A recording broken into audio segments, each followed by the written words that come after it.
This is Willpower. Hello, hello, hello, podcast listeners. I'm here with Cary Reichbach today, and this is an ultimate opportunity to sit down with someone who's doing so much good in the world. So thank you, Cary, for joining the Willpower podcast and being on the show and taking your time to spend with me. Well, I am absolutely honored to be here. And thank you so much for bringing attention to something that has been plaguing the military community for years and really needs to be brought out into awareness. Yeah, absolutely. And I love the confluence of biohacking and health optimization and the work that you're doing with the military communities. And we're going to dive more into that for sure. But I think a little you don't know about my background is that my family on my grandfather, my mother's side is just Navy all the way down. And so there's a lot of, stories in the full spectrum of people's military experiences from my grandfather being a submarine captain to, people just, bringing things home, right? Bringing their work home with them, as it were. And this is such a important and pivotal part of the conversation. But I'd love to open up by just giving people some background on you, just, how you decided at a young age to get into the Army and sort of that evolution for you into the military landscape. Sure. Well, for me, it was a really easy decision. It's something that my grandfather was in the Navy, my father was in the Army, and I think I could go back further than that even. And it was kind of, I always wanted to be a soldier. I wanted to be a protector, if you will. And I was really drawn to that. So as soon as I finished high school at 17, I decided I wanted to be a soldier because no kid plays Air Force, play Army, So that was really a decision that went by instantly. And before I knew it, I was on another continent and in another culture, a brand new language and a brand new family. And I think when most kids go through their formative years, it's high school and then college. And for me, it was the military. So I learned a completely new set of rules, a new society. That was really, for me, one of the pivotal moments in my life, and probably one of the most difficult things to undo is, being made into a warrior, if you will, at a very young age. And then when you're in that warrior class, you are literally a trained killer out of high school. And unfortunately, we have a great system in this country to turn high school students into warriors. And we certainly need them. I'm not here to argue whether or not it's the right or wrong thing to do to high school kids and send them all over the planet to protect freedom and democracy. But what I will say is that we need a program that is capable of taking that warrior and turning them back into a civilian. That's the part that's lacking. We're so good at we have the strongest military in the world. And we're so good at creating that. But what we don't really know how to do is to take those individuals and allow them to succeed in passion and purpose once their military service is over. Yeah. And were there a specific moment or a specific thing that sort of was for you, like the slap in the face when you were coming out of your years of service and coming back into civilian life that you just felt like, number one, we'll get to the place where we talk about you saying, I have to do something about this, but primarily, was there a moment that you were like, damn, this is hard. This is like, where are my resources? I don't feel resourced enough. Because I imagine you go into the military and you start to feel it. And then I only know this from I dated a Marine for a long time. I've seen, boot camp graduations. I've seen the evolution of a man who I knew shifting. I saw my family, but, you're built in this way. Like you talk about being built as a warrior.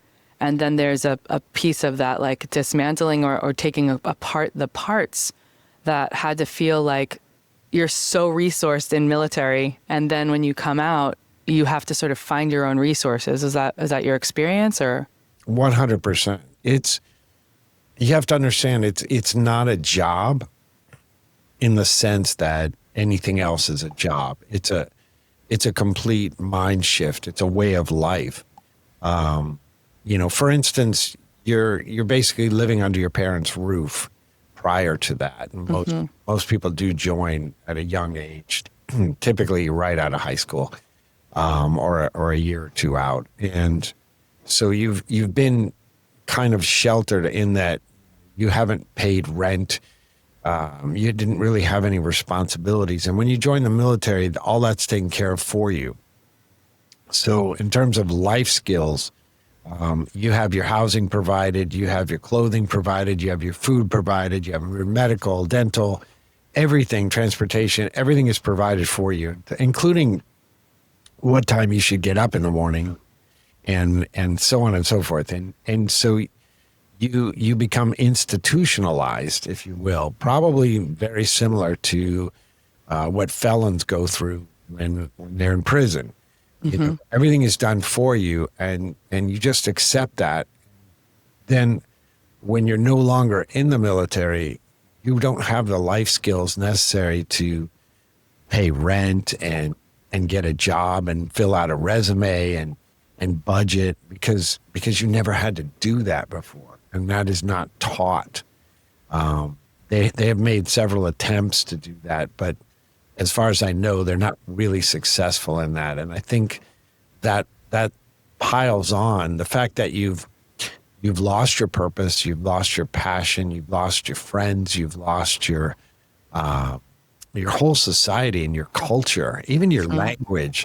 We all make fun of the fact that the military has all these acronyms that you have to learn right off the bat. And, it's absurd, but we all memorize all of those and we have our own language. And when you come out, give all of that up. And it's almost like you're in a foreign place when you're back in the civilian world. And you need to adapt to that very, very quickly. And if you don't, that's when suicide becomes something that is even considerable because you don't know how to get all that back. And I think it's critical, and it's something that we should talk about. Yeah, and I was bowled over when I got a chance to tour the facility that you have in Florida and to see some of the videos and the before and after stories even, but just really starting to understand the level with which anxiety, depression, suicide is just massively on the rise with people who are making that transition. And I'd love for you to speak a little bit more about that, some of the stats, some of the things you're seeing coming in around this, because I do think I'm not quite sure why it's so overshadowed or overlooked, but I think you might have some more insight to that. But I'd love to share some of the stats and things that you're seeing of people coming in and, all the way from clinically diagnosed PTSD to other issues and cases that are coming up with the people that you're seeing. And perhaps even, speaking from personal experience, I would feel like it's relatively anxiety inducing to lose everything you were accustomed to in one fell swoop. 100%. You're talking about a complete lifestyle change that you may not have even wanted, where many people, when your body and your mind can no longer handle military service, you're asked to leave. Your service to this country is over, whether you want it to be or not. And so, and can you just expound upon that? In that, do you mean that people are it's like, the mental strife that comes along with it, the loss of friends or people who are in your unit and people dying, like seeing all those things at some point that many people are sort of finishing, I'm sure, like honorably discharged, but because there's like there's a mental health challenge there's a physical challenge, there's a number of things that come up that people just aren't fit to serve in that way anymore. Well, you bring up an interesting point. One of the things we're not allowed to do is talk about anything that's wrong. When you are in the military, you're owned by the United States government. You're an asset. And as an asset, you need to be able to be utilized.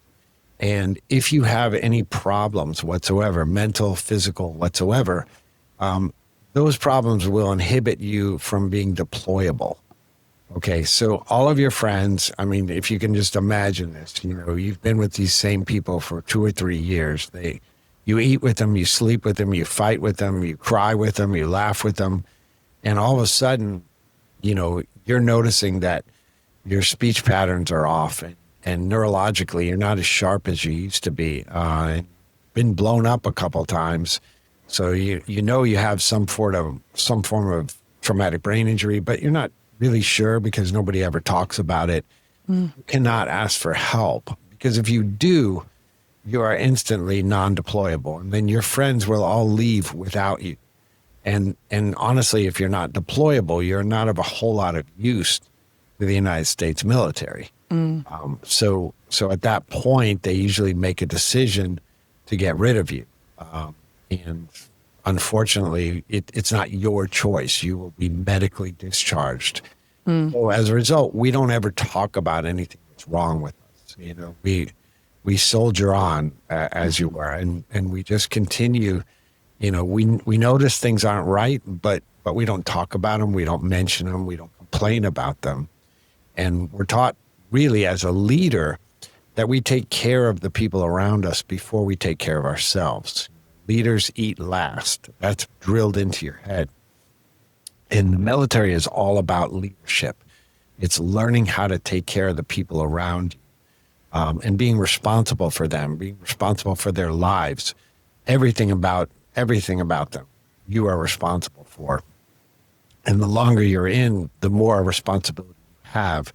So you care less and less about yourself and much more about the people around you. And I think that's one of the big cultural problems of coming out of the military is that doesn't take place in the civilian world. Nobody cares about you except you, unfortunately. We live in that kind of a world where it's 5 o'clock, and if you're in a civilian job, people start walking out the door. And as a military individual, you go, well, wait a minute, we didn't finish what we started. And people look at you like you have 3 eyes, and they go, but it's 5 o'clock, it's quitting time. And we're not taught that in the military. You continue the mission until the mission is over.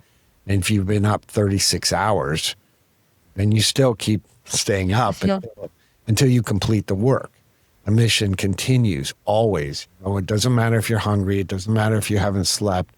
It doesn't matter if your shift is over. It doesn't work that way. So it's that huge gulf between what it's like to be in the military and what it's like to have a civilian job. And to cross that gulf is extremely difficult. And yes, it leads to depression, anxiety, and suicidal ideation. Yeah. And are you seeing some of these? I want to talk a bit about the Gray Team and just the question I had asked you when I was taking a tour of the Gray Team facility in Florida that you founded. It was, hey, why the name Gray Team? What's this building all about? And how does it correlate to helping people coming out of the military survive and thrive? Like where was there a gap? Because, I want to talk about the millions of dollars of amazing tools and technology that are in there, but also just what, Gray Team signifies to you from a terminology standpoint, and sort of was the impetus for you to say, the buck stops here. I need to see if I can do something different. We came up with the name. First of all, we're all vets here. So, and we got tired of seeing the statistics that continuously are underreported. I think it gives the government a black eye when you look at the real numbers behind the suicide rate, which, some people do 22 push-ups a day, because that's the number that gets passed around. The VA will tell you that 17 soldiers a day commit suicide on average. Duke University and the Department of Defense recently did a study, and they said all that is underreported, and it's actually between 40 and 44 a day. Wow. The accurate number. And look, let's be honest here. 1 is too many. 44 is absurd. Absolutely absurd. You're talking about military vet suicide, and we're not even talking about the experiences that a very large handful, even larger than that, are going through every day just to make it through the day. Absolutely. Absolutely. So we got amongst ourselves and we just said, somebody has to do something. And when does that somebody actually step up, and take responsibility? And because we're military, and these are our brothers and sisters, whether we've worked with them or not, they wore the same uniform and they raised their hand and pledged an oath to the Constitution of the United States, just like we did. Mm-hmm. So they deserve the American dream. And that doesn't include, taking your own life because you can't function in our society. So we started Gray Team. We kind of, when you asked about where the name came from, I think that it came about in two ways. One of them was in the military, informally. We consider the highest echelon of warriors. They're called the Gray Teams. The Gray Teams consist of, SEAL Team 6 or the Navy's Dev Crew development. Hollywood likes to refer to them as SEAL Team 6, but that's not actually their real name. But Army's Delta, these are like the shadow warriors. They get their accommodations in silence, in private, never recognized. If you see their pictures in the paper, their faces are always grayed out. They are gray teams for a reason, because they suffer in silence, basically. And we really like that connotation, because that's typically the way most military members handle life, is they suffer in silence.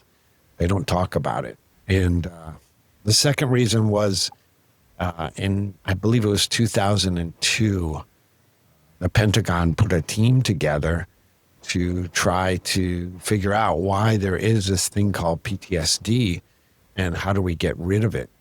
They assembled a bunch of neurologists and MDs and just brainiacs to put them into a think tank, come up with some solution. And I believe in 24, 26 months, it was disbanded with no conclusion whatsoever. But they called themselves the Gray Team because they dealt with gray matter. Mm. And, it's interesting because both PTSD and traumatic brain injury are caused by inflammation of the brain.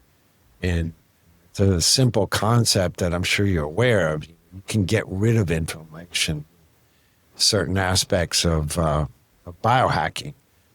For instance, we shoot lasers through the skull, low-level lasers through the skull and into the brain to drop inflammation and increase microcirculation in the tissue to bring more oxygen to heal. We also use hyperbaric medicine, again, to push the oxygen molecules down small enough into the plasma so they can squeeze through these inflamed tissues and begin the healing process for PTSD and TBI, rather than just take a pill, which I don't want to trash the FBI, the VA, although all these government agencies are pretty much interchangeable, but the VA will mask those symptoms. Typically, you get anti-anxiety pills, you get antidepressants, you get antipsychotics, sleeping pills, anything to kind of push your central nervous system down. But it doesn't actually reduce that inflammation that we're talking about. So, do you think that some of this, like this pill, pharmaceutical, let me write a prescription thing, is part of the reason that other team, that Gray Team that was put together to sort of research TBI and PTSD, that sort of disbanded because it costs more to do that research than it did to give people prescriptions? Well, my gut instinct is that you're right, but that's pure speculation. Yeah. It is a lot easier to prescribe a pill than actually figure something out. But it's also the fact that, we live in a society that's capitalistic, and there really isn't any money in curing anything. But we know that the biggest drug cartels are not Sinaloa in Mexico, but the big pharmaceutical drug companies, Merck, Pfizer. I mean, those are the real drug cartels, and they have a lot of power. We see, the amount of advertising that they can spend hundreds of millions of dollars advertising directly to the consumer, which makes no sense to me whatsoever. But they do, and they convince all of us to take pills. And I'm sure that, our legislators are influenced by the type of money that is thrown around by these lobbyists who want to continue that gravy train. So, the budget is being spent on pharmaceutical drugs at the VA. If they don't spend it, they will lose that budget. That's a fact. So it's going to continue until it doesn't. Yeah, it's sort of set up for failure in some ways, or it's set up to regurgitate the same old. You were just frustrating, and I'm sure that the intentions of the initial setup of the VA were, to be supportive and to be, holding space for people coming out of the military and supporting people who had challenges physically, mentally, societally. And I just want to zoom out to like a little 10,000 foot so the people who are listening sort of understand the breadth and the incredible nature of the facility that you've set up. So there's this facility that how many thousands of square feet is it? I believe we are around 8,000. So it's like 8,000 square feet. There's this facility. It's beautifully set up and designed. And correct me if I'm wrong on any of this, but I believe it's run by predominantly people who are, volunteers and supporting the cause to keep the doors open, because it's like an organization versus you function more like a non-for-profit than a S corp or something. Yeah. Well, we are a nonprofit. Yeah. We're a 501c3. I'm actually a volunteer. I don't get paid. Most of my staff half are volunteers, half are paid technicians to do what we do.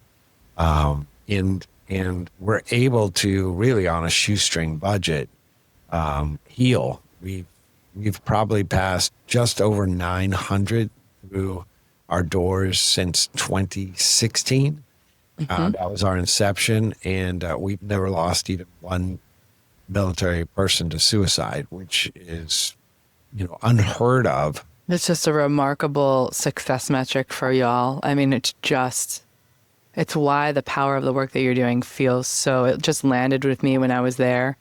And the reason that I talk about, just walking through the facility and having it be in pristine condition, which I would only expect it to be in pristine condition for it's run by military, but or ex-military people, because it's like everything is like, hospital corners and everything's like every corner is in such great shape, but just the people, the atmosphere, the attitude of the space. And then for the biohackers that are listening in on this and people who are running wellness centers, there are I would say, and I've seen a lot of facilities in 15 plus years at speaking in biohacking conferences, traveling all around the world to see the best of the best wellness centers. And I'd say that the Great Team Building is sort of a top 5 I've ever walked into, with when you look at the way that it's run, how it's kept, well kept and clean and welcoming atmosphere. The tools and technology that are in there are just, I mean, it's an insane amount, the breadth, and we can talk about some of them, but the breadth of tools and biohacking technology that is in that building.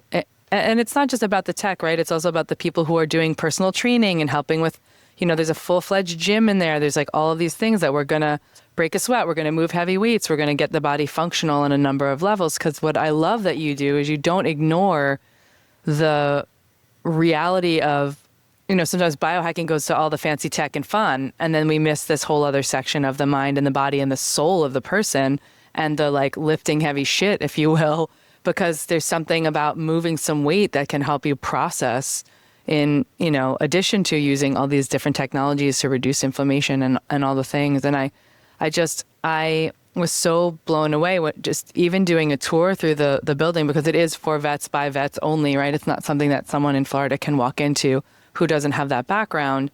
But even all the way down to, I must have talked about, and his name will escape me, but the dog that you had there, I must have spoken, what was his name? Atlas. I must have spoken about him 40 times, because I don't know if you know this, but also it was like just reminded me of just the level of like precision, autonomy, and training that I saw this little brief story I'm about to tell you as a microcosm of what happens when you go into the military. You have this whole life, you come out, you're still so conditioned and trained. So I had been there, and I had my bag, from traveling and things, and my one little purse. It was like we were leaving a bunch of things in one corner while we took a tour of the whole facility. So I have this big purse, and I said, "Can I just leave it here? Is that okay?" And it was probably open, unzipped about 8 inches. And inside my purse, I had probably an HRT or like a prescription that I needed to take myself. I had, honestly, I had a few microdoses in there because been experimenting with microdosing personally. And, a couple other things that were in the bag, plus my computer and all my women crap that you have. And we took this whole tour of the facility. And when I came out of, I have one thing in a container that's plastic and one thing in a Ziploc bag for travel and all of this. When we came out of that tour and I went back to my bag at the end of the day to pick up my things, my purse was in the exact same spot. The zipper was not open one more inch than it had been when I was there, and lying right next to my bag in the neatest order without any saliva or touch or holes or whatever was my pharma bottle of pills, my little thing of microdoses, and it was just neatly laid next to the purse. And I was like, oh, this is Atlas. He's doing his thing that he was taught to do for his entire life, even upon my bag being there. And I just, and meeting him as well, I know you had said something to me this, you don't know what you're asking for when you would say you want to take this dog home, but I never really met a dog in my life that I was more oh my gosh, I want this dog to be in my house. I felt so safe with him there. And I know that he was also a killer, but it was just really interesting for me to, and I don't think I ever even shared that with you that happened, that I was like, damn, this is the microcosm of how much we're ingrained and trained when you go into the military and you come out, that it's even on his own time. He's still doing his job. It's so funny no, you never told me that. And that is hilarious. But that is typically him. He's, we've tried to socialize him, but you can't take the military out of him. Yeah. Yeah. He will always be a veteran.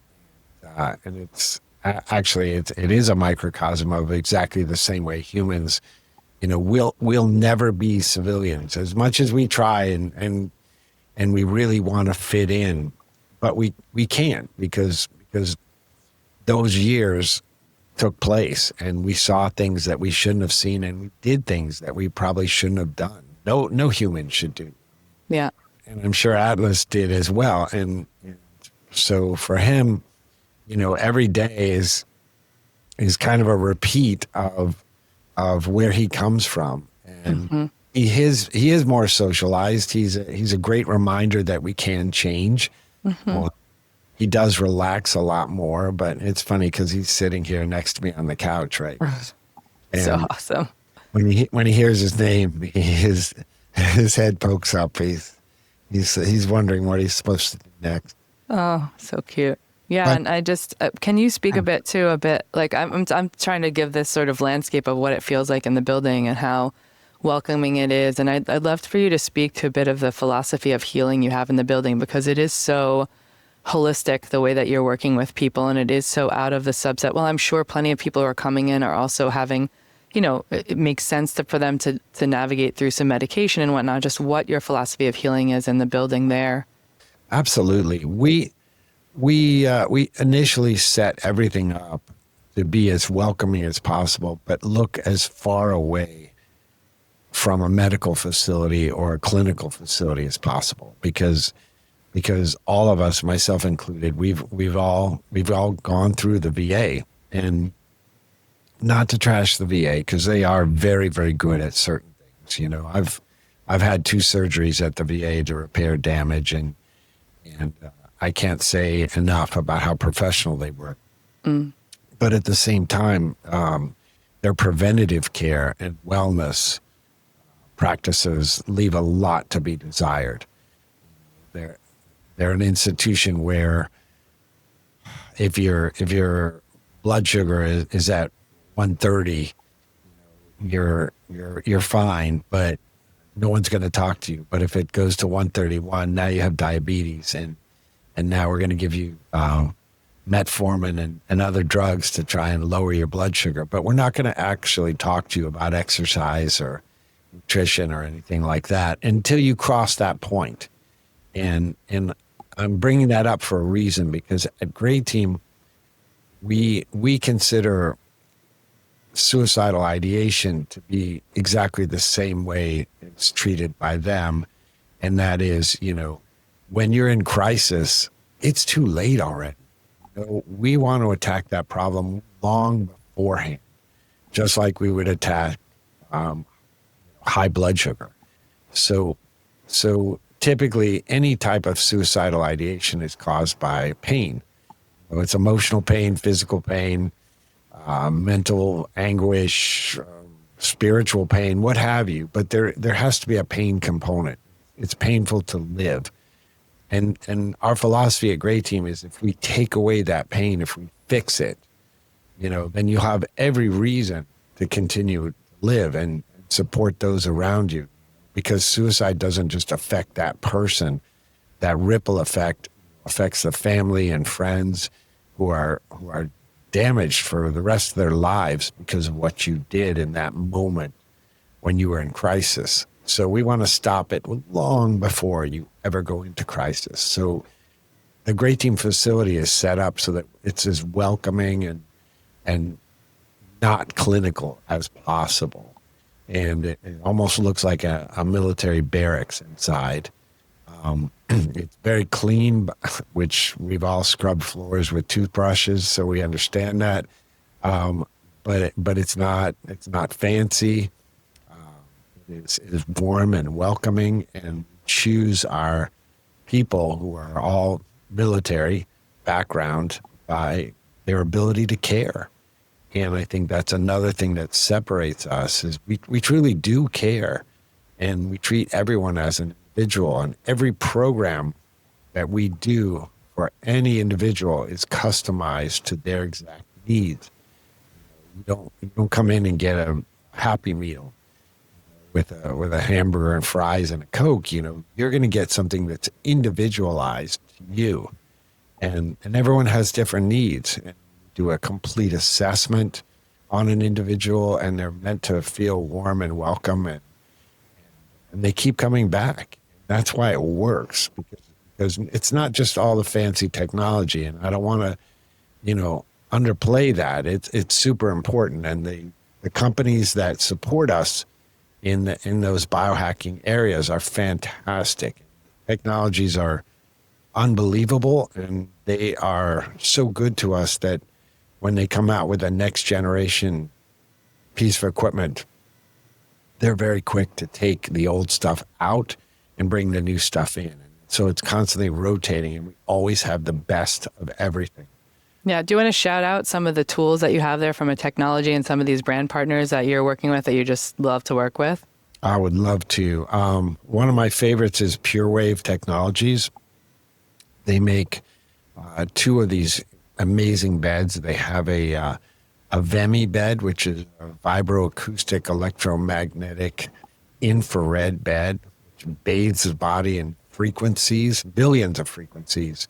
At the same time, it's pumping binaural beats into a headphone to take you down into a meditative state, alpha, theta, and delta sleep. So it's like a forced meditation, and it's firing infrared up to the pad to relax the whole posterior chain of the body. Fantastic device. They also make a pulsed electromagnetic induction mat, which speeds the healing process of pretty much anything that's wrong with you. Super, super effective. From a company called Aspen Laser. They make a fantastic light bed that is just spectacular. It heals the body so quickly. Is it predominantly red light therapy, or it's a mix of all colors? It's predominantly red. It's, I think, from 600 up to 900 nanometers in infrared, and it's one of the most utilized equipment. Aspen Laser has been fantastic with us. Every time they come out with a new bed, they're very, very quick to, and again, this is all donated. Yeah, this is all donated so that the people can come and utilize these things. And people who are coming to you are vets who are needing healing, who are not, they're not paying to come in to the facility. No, they don't pay a dime. And that's, we can afford to do that because we get these technology upgrades constantly, and community supports us, not Yeah. just the biohacking community, but the community as a whole. We do have 2 large galas every year that does probably 85% of our fundraising comes from. We actually have one coming up in December this year at Mar-a-Lago, Florida. Amazing. So we're going to have to put in all the show notes, the ways that we can support Grey Team. I think the thing I want to also say is just like developing this model for breaking the frame is what you are all doing. Like I got a little bit of understanding the way that the VA works and the way that just from everything I came to do the tour with Chill Shark and to look at the cold plunge and to say, okay, how can we get more research, where the VA is saying, hey, we need to have a specific research project that focuses on vets and PTSD. This is science. This evidence needs to exist in some way before we start to consider bringing in tools as simple as, because I think it's relatively simple to bring a cold plunge or an ice bath with like ice cubes in a bathtub into a VA to do these experiences. But as you know, it's not always the easiest in the world if you're trying to like set up an ice tub every day, right? So you have to find other ways to do this. But just knowing that they're not, the VA's hands become tied, it seems to me, and correct me if I'm wrong, because there isn't enough backing to showcase proof in the pudding of things working. And part of what your facility can continue to do is break the frame on things that have not been done before enough to either showcase and show research or have the conversation or show improvements, like the statistics you have about people going through, 900 people going through this program over the course of the years and having people come out on the other side and feeling better than ever. Because what you didn't mention is not only do they feel better, but I saw the video of the gentleman who came in who looked like he really was like on death's doorstep. I don't know how else to say it, was having trouble walking, was having trouble connecting the dots cognitively, all of this. And then when you showed the other video, I thought, well, this must be a year later, something. It was 90 days or something insane. So yeah, maybe just speaking a little bit to that, like if there's that correlation of the VA and like how you guys are disrupting the market in a very good way, showcasing some of these wins. I wish it was more disruptive. I really do. And I think that the current administration will help us to disrupt it further. Yeah. Because it does need to happen. You know, the fact that we can do what we do on such a small budget, and the VA has billions of dollars. And these sciences that you're talking about, like photobiomodulation, that's 56, 58 years old. Yeah. It's an old science. There is a ton of research projects out there that you can, National Institute of Health. I mean, there's just, yeah, I have a sheet personally myself that my photobiomodulation scientist friend put together that's like, here's 1,000 pieces of research and like showing green, yellow, red, where the winds are, if it's in human or rat models. So yeah, this is a great point you're making, is there are pieces of this, you know, biohacking technology, if you will, or the science that have robust amounts of backing. And what do you think? I mean, I don't know. No, I don't imagine people are walking into a VA and there's a red bed in every VA, or there's like panels even. So how does that get lost in the shuffle? again, I think that, you know, we don't have, so the technology companies that to us are huge. They Aspen Laser supplies us with our Theralite bed. Mm-hmm. They don't have the money to influence the people the legislators who would actually set aside budgetary constraints to purchase red light beds. And certainly, I mean, each VA, which is really bizarre to me, but they're siloed.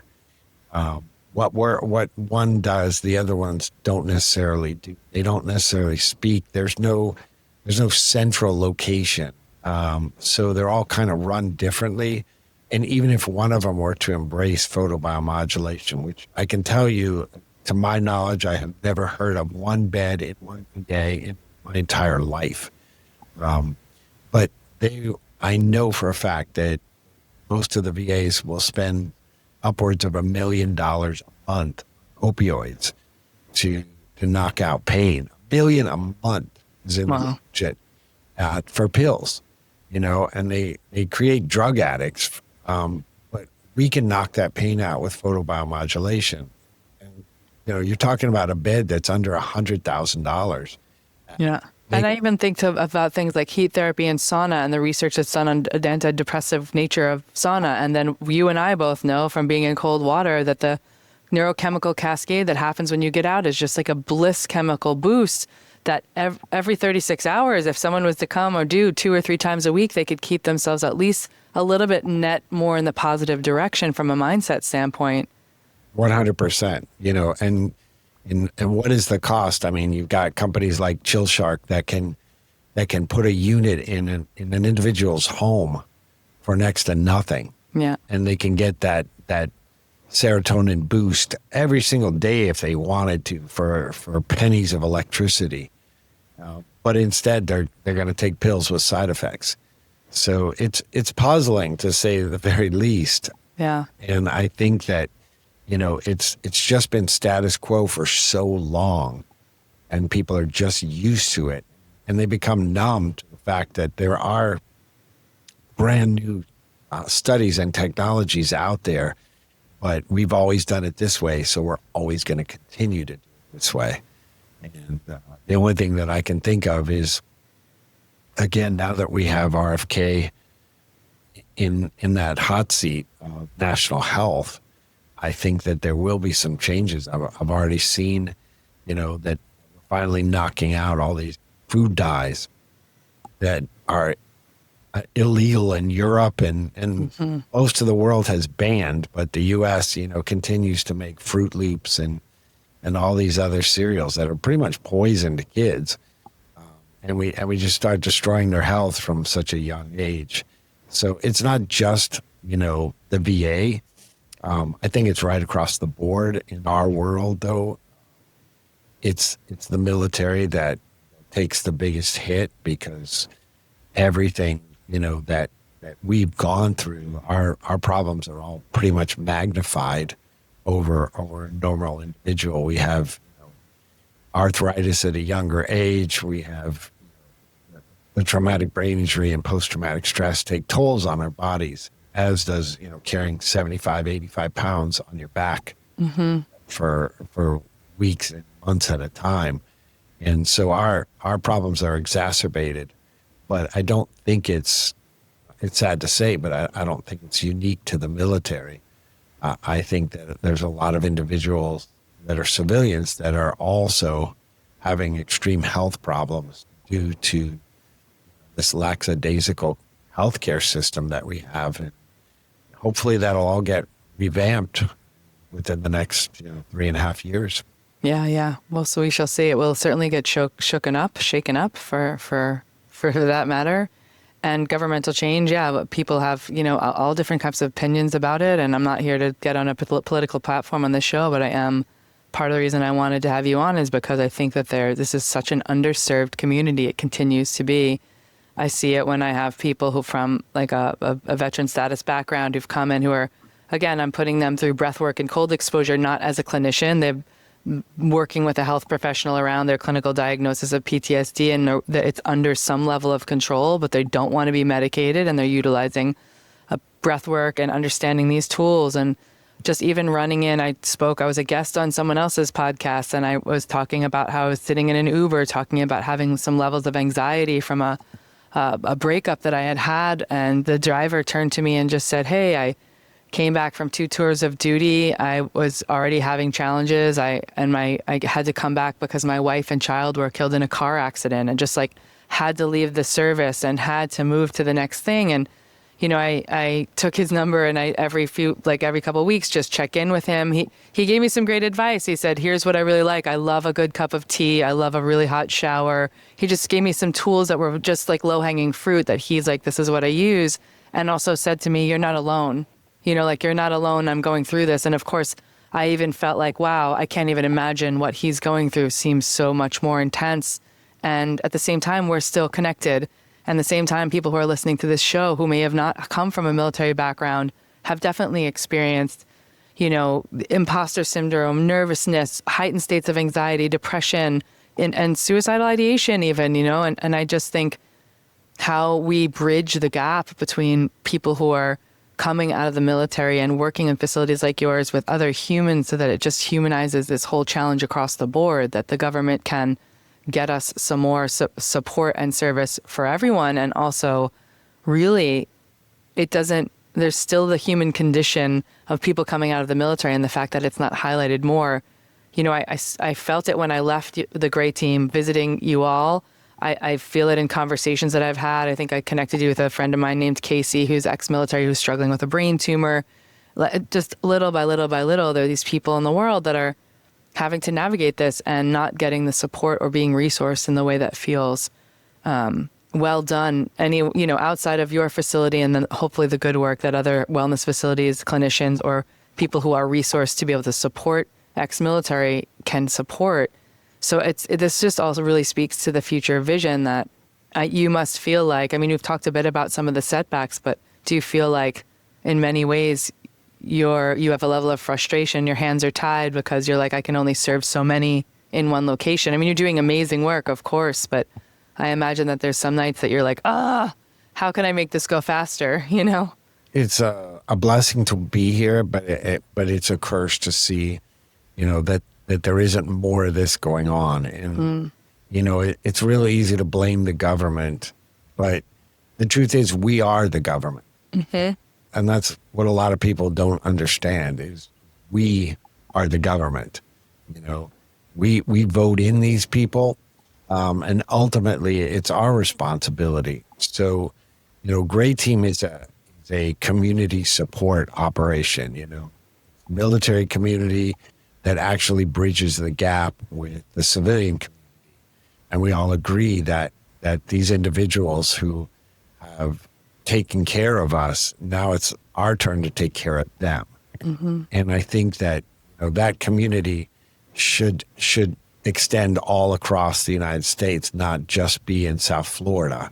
So I would love to see it expand and take in. But again, I think that everyone needs to come to the same conclusions that what we've been doing doesn't work. Diabetes and heart disease and everything across the board, not just in the military community, are out of control. And there's a reason for that. And so, again, we can't just blame the government. We have to blame ourselves. Mm. And since we are the government, we can make these changes. We can push a health agenda forward. People like you and me can get out there and do what we do and educate, not to shame people, not to, do anything like that, but to actually point out that there are alternatives and you don't have to be miserable. You don't have to feel like shit every day. You don't have to be depressed, and you don't have to take a pill to not be depressed. You can do cold water immersion, and if that doesn't work for you, you can do a cryo chamber. And if that doesn't work for you, just get out and sweat a little bit. There are so many ways to cure depression besides just taking antidepressants. And I think that, we're on the right track with enough momentum. We can spread the word. Yeah, for sure. And I think one thing that's not to be overlooked that you really create, and I felt in the building when I was there, is there's a sense of pride in the community. There's a sense of connection. There's a sense of, I know the phrase is no man left behind, but really it's no human left behind, right? And yes, there is that notion that I think, community continues to breed healing. This is in tribal cultures. This is what we did, right? We didn't leave anyone behind. We made sure that the elderly, the sick, the weary, or people who are having challenges were supported at least by come on, let's get out, let's get hunting, let's get moving, let's do the things we need to do. It wasn't really like people were easily let to sit around. They were integrated, and you do that so well there. Do you have people that come to you ever that say, I love the model, or that tour the facility and say that, hey, maybe is there starting to be any kind of ripple effect in that regard where other people come to see what you're doing and how it's functioning, with the potential of maybe opening some other spaces? Is there an expansion plan for the future with you and going to, shake the trees to get people to put more money into the fold, or what comes next? How do we expand this Gray Team model?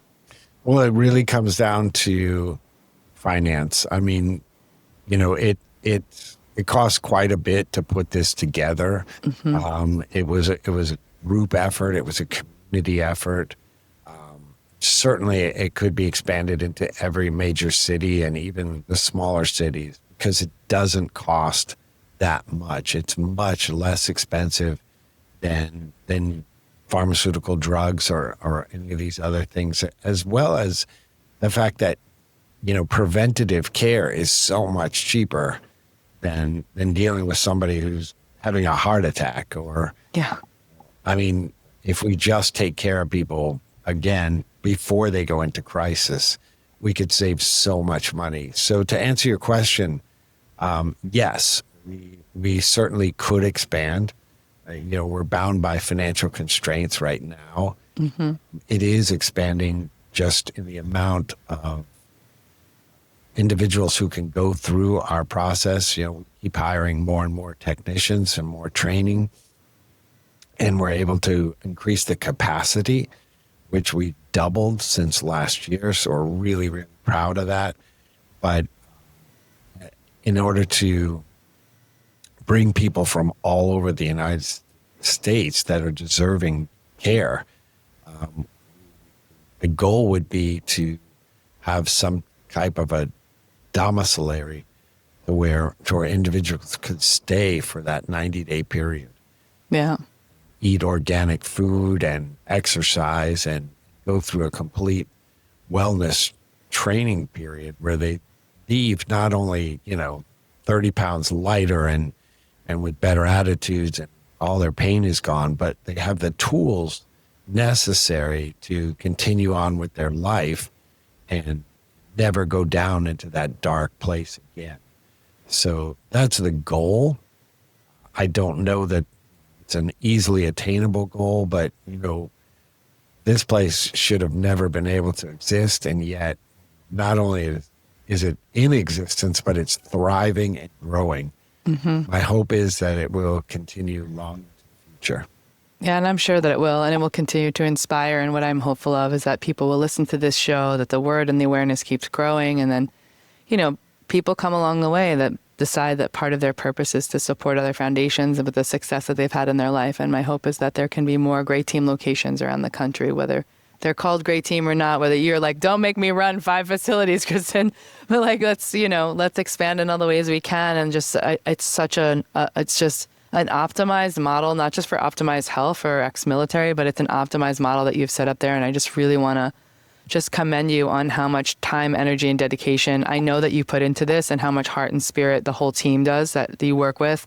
And I just, again, you are in so many ways some unsung heroes for this cause. And so I'd love for you to share maybe one, just as we close out the show, if you have a recent success story. I mean, you don't have to name names, of course, but just something that's transpired or you've been able to bear witness to that makes you continue to have like the hope and inspiration that you bring to so many.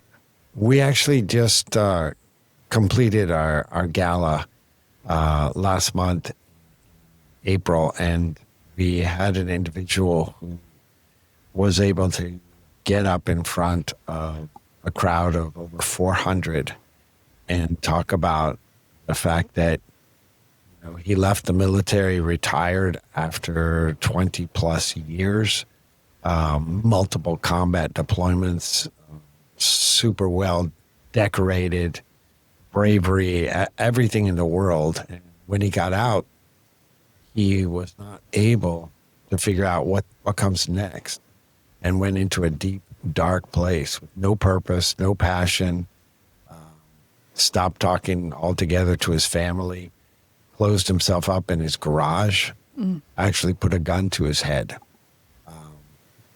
His wife walked in and he pulled the trigger, but he pointed the gun upwards instead of into his brain, and then broke out in tears. He didn't know. It's an amazing story, but he didn't know that 2 months prior, his wife had reached out to Gray Team and put his name into our system to have us reach out to him and call him, apply for services. And the very next day after that incident occurred, the phone, his cell phone rang, and he never answers unknown numbers, but he just happened to pick that up. And it was one of our technicians on the line telling him to come in, go through the program.